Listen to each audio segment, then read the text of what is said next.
The rules were his idea. He had written them on a cocktail napkin at the bar where they first met. Actually written them, in black ink, in the handwriting of a man who was used to contracts and terms and making sure the parameters were clear before anything began. 3 rules, numbered, underlined. 1 weekend. 1 lie, no feelings. Sloane Merritt had read them, looked up at him, and laughed. Not a polite laugh. A real one, the kind that comes from somewhere unexpected. You wrote a contract on a bar napkin, she said. I wrote an agreement, said Cole Harrington. There's a difference. What's the difference? A contract has consequences. This is just 2 people being honest about what this is before it becomes something neither of us planned for. She had taken the pen from his hand and signed her name at the bottom. That was Thursday night. By Saturday night, she had broken all 3. Cole Harrington was 34, and he had been described, at various points in his adult life, as driven, guarded, brilliant. And then by his most recent ex, in the voicemail he still hadn't deleted completely. Incapable of letting anyone in without making them feel like they were applying for a position. He ran a technology firm that he had built from a 2-person operation in a rented office space into something that employed 400 people and was valued at a number that still, occasionally, surprised him when he saw it written down. He was precise, he was controlled, and he had learned, through one very specific experience that he did not discuss, that feelings were the one variable in any equation he could not manage. So he had stopped introducing them. The Whitmore Resort in Vermont was where his college roommate was getting married, and Cole had made the mistake, months ago, in a moment of social optimism, of RSVPing for himself, +1. The +1 had become irrelevant in March, when the woman he had been seeing decided she was done waiting for him to become emotionally available. He had not argued. He had not even felt the specific sting of it until about 3 weeks later when he realized the quiet in his apartment was the same as it had always been, which meant she had never fully entered it, which meant she had been right. He was not bringing that realization to Vermont. He needed a +1. He needed someone who understood the weekend for what it was, a social performance, nothing more. Someone who would not read into it, someone who could hold a conversation with his college friends without making it strange, who would not spend the weekend angling for something more, who was not looking for what he was not able to give. He had not expected to find her at a bar in Manhattan on a Thursday night, sitting alone at the end of the counter reading a book with a drink. She kept forgetting to sip. Her name was Sloane Merritt, and she was a 31-year-old architect who, as she explained it with the easy frankness of someone who had stopped performing, had just gotten out of a 2-year relationship with a man who wanted a woman who would make herself smaller to fit the space he had available. She had declined. She was not looking for anything. She was specifically, she said, in a season of not looking. Perfect, Cole had said. She had looked at him. I'm sorry. He explained the weekend, the wedding, the Vermont resort, the roommate who would ask questions if he showed up alone, the need for a companion who understood the temporary and uncomplicated nature of the arrangement. 3 nights, 2 days. He would cover all costs. She would simply need to be herself, which, based on 30 minutes of conversation, seemed like more than enough. She had studied him for a long moment, with eyes that were dark brown and direct, and did not look away when they were thinking. You're serious, she said. Completely. And the rules? He had picked up the cocktail napkin and the pen. 1 weekend. 1 lie, no feelings. She signed it. The drive to Vermont was 4 hours, and they spent the first 40 minutes in the careful, slightly formal conversation of 2 people who are performing ease they don't yet have. Cole drove. Sloane had her feet up on the dashboard. He noticed this but said nothing, and she was looking out the window at the New England countryside rolling by in its October best, all red and gold and unreasonably beautiful. Tell me about your friends, she said. The ones I'm about to lie to. They're not bad people. That's not an answer. He was quiet for a moment. Marcus, the groom, is the best person I know. He laughs too loudly, and he remembers every birthday. And he has been in love with the same woman since he was 22 years old. He paused. I have always found that slightly incomprehensible and also, privately, something I respect more than I know how to say. Sloane turned to look at him. He was watching the road. His profile was clean and composed, the same as his everything else. What about you? he said. What am I walking into with you? Nothing complicated, she said. I'm good at talking to people. I'll smile at the right times. I know which fork to use. She paused. I cry at weddings sometimes. I'll try to manage that. Weddings are specifically designed to make people feel things, Cole said, as if this were a design flaw. Yes, she said. That's generally considered the point.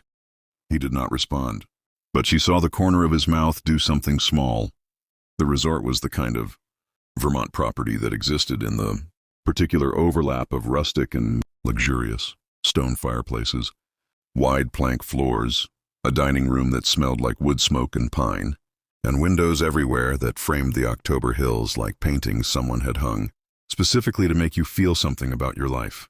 Their room, the reservation had been made months ago, when the +1 still existed, had one king bed, which they both noted and neither commented on directly, arriving instead at the wordless agreement of two adults that the geometry of a sleeping arrangement was the least complicated thing about the next 2 days. Marcus met them in the lobby with the full body enthusiasm of a man who had had exactly the right amount of champagne before dinner. Cole Harrington, he said, grabbing his arm with both hands. I genuinely did not believe you were coming with someone until this second. He turned to Sloane with the open warmth of someone who had never, in his life, made a person feel unwelcome. I'm Marcus.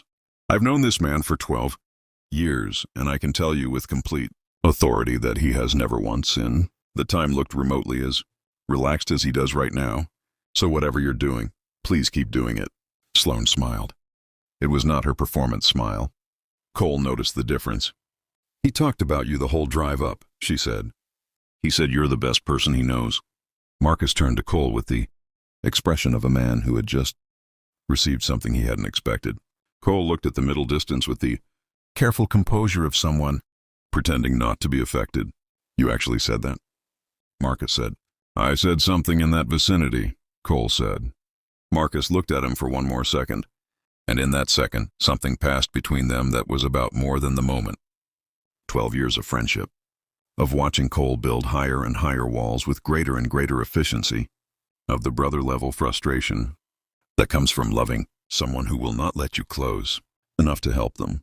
I'm glad you're here, Marcus said simply.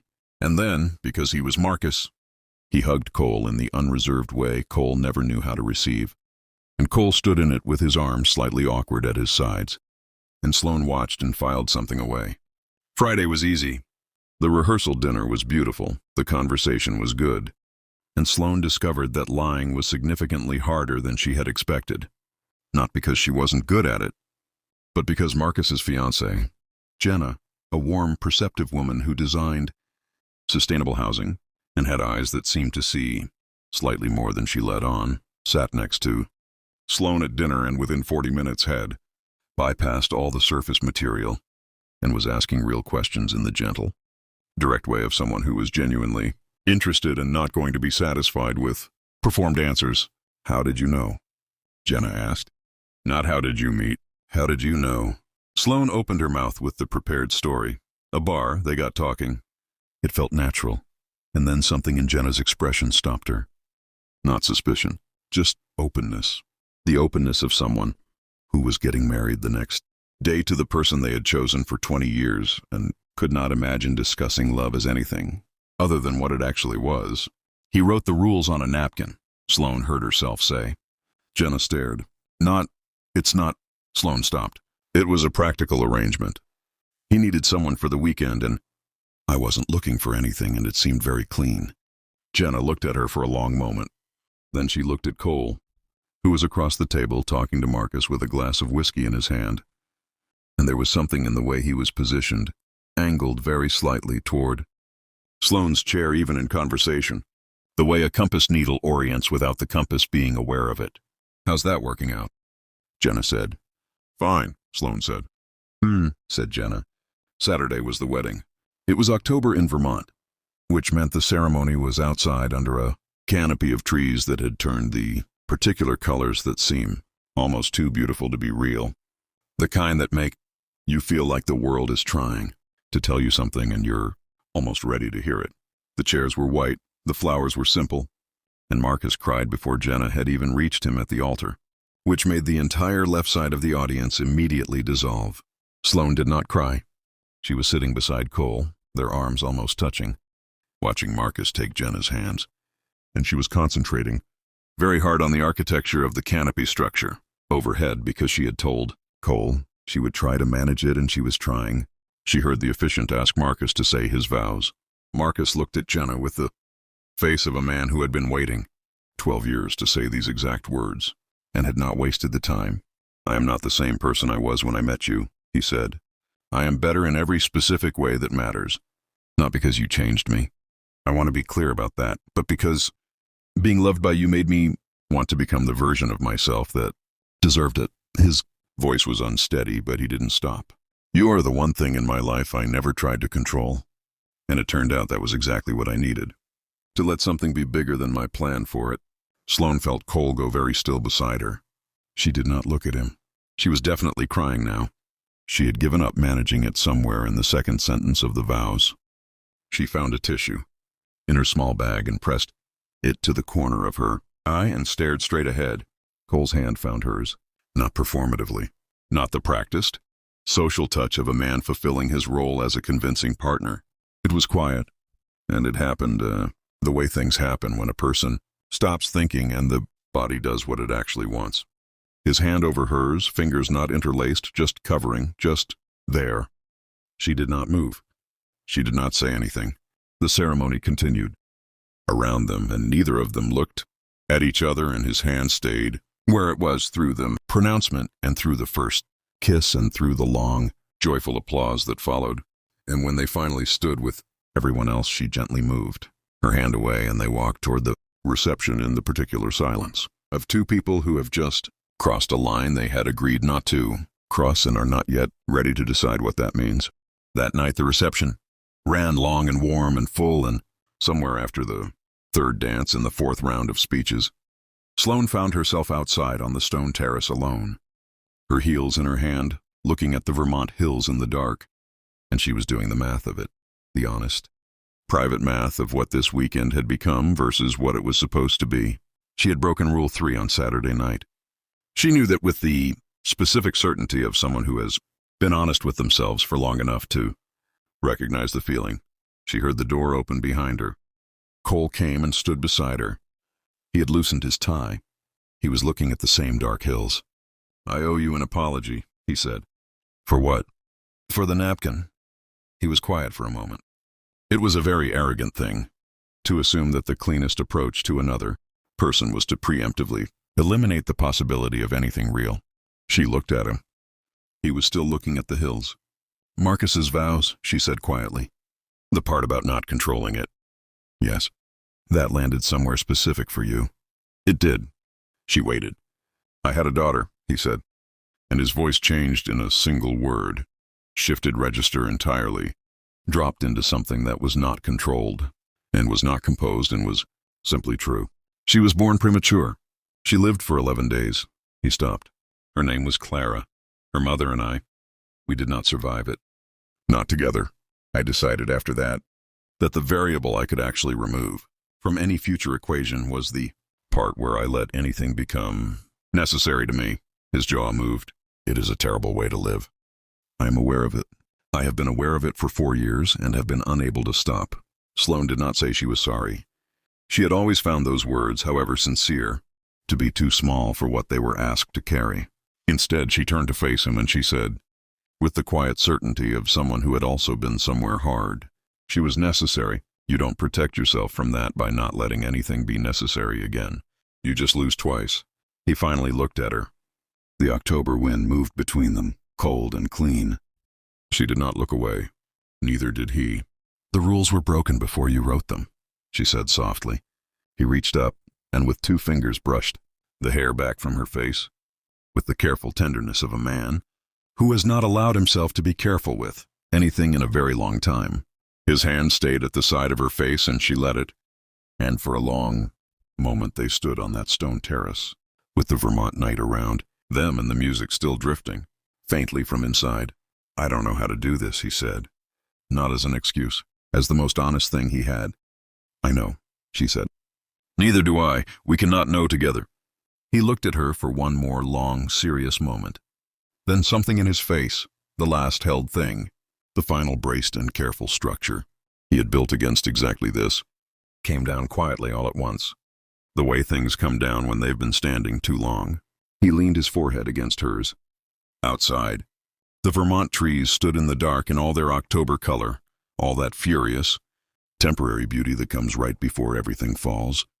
And somewhere inside the warm-lit windows, Marcus was dancing with Jenna with the uncomplicated joy of a man who had always known how to let things be bigger than his plan for them. On the terrace, Cole Harrington held Sloane Merritt's face in his hands like she was something he had not expected to find, and was not, this time, going to let himself walk away from. The napkin was still in his jacket pocket. 3 rules, all 3 broken. And for the first time in 4 years, he was not trying to fix it.